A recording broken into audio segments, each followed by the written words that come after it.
Sa mga balitang pambansa, pinalaga ng ilang kongresista ang sinabi ni Senator Mig Zubiri na isang witch hunt ang impeachment laban po kay Vice President Sara Duterte. Ayon kay Zubiri, gusto lang matanggal ng iba si VP Sara para makaupo ang iba at hindi makatakbo sa susunod na eleksyon. Pero ang banat ng House Prosecution hindi nararapat para sa isang senator judge tulad ni Zubiri na tawaging witch hunt ang impeachment trial. Dapat daw pakinggan at makita muna ng mga senador ang ebidensya laban sa vice-presidente bago magsalita. Hindi raw witch hunt ang impeachment kundi isang constitutional process. Insulto naman sa Kamara para kay mamamayang Liberal Party List Representative Leila De Lima ang naging pahayag ni Zubiri. Lalo't lehitimo at may basihan daw ang articles of impeachment na isinumite ng Kamara sa Senado. Hirit pa ng Malacanang paano raw masasabi na witch hunt kung hindi pa naman nagsisimula ang mismong trial.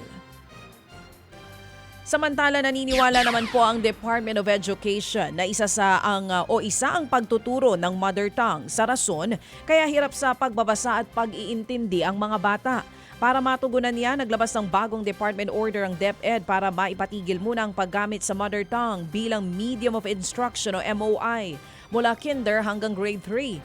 Alinsunod din daw ito sa batas na nagtatakda sa Filipino at English bilang pangunahing medium o lingwahe sa pagtuturo.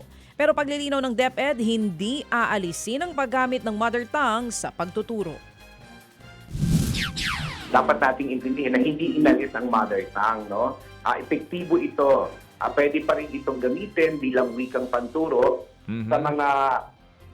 sa mga lugar kung saan sinasalita ito. Halimbawa, yung ating mga IPED, no? Yung mga Indigenous Peoples Education. Opo. Pwede pa rin nilang gamitin ito. At bilang patunay nito, pag tinignan natin yung annex ng DepEd order, nakakabit doon ano yung mga wika na pinapayagan ng Komisyon ng Wikang Pilipino na gamitin para sa medium of instruction.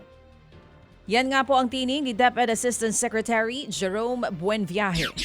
Sa iba pang balita, tutol naman ang Philippine Business for Education o PBED na ibalik sa 10 taon ang kasalukuyang K-12 program. Ayon po sa grupong PBED, wala na raw sa bansa o kahit saang bansa sa mundo ang nagpapatupad ng 10 taong basic education. Iminungkahi rin ng PBED ang decentralization o pagbibigay ng kapangyarihan sa mga local government unit sa pamamahala po ng mga eskwelahan sa kanilang lugar. Sa pamamagitan po niyan, ipauubaya na sa LGU ang pagkuha ng mga guro at maging ang pagtatayo ng mga classroom dahil mas alam daw nila kung ano ang mga kailangan. Kailangan lamang daw ng suporta sa LGU na kulang sa pondo. In my opinion, kailangan po ng legislative action. Okay, No? sige. Kailangan ng legislative action. That's why sinabi namin sa aming press con yesterday that it's the next big reform. Okay, sige. And it's the reform that will tie up all Opo. this, let's say, steps into the right direction sa pag-improve ng Philippine education. Yan nga po ang tinig ni Hannibal Camua, ang Executive Director ng Philippine Business for Education o PBED.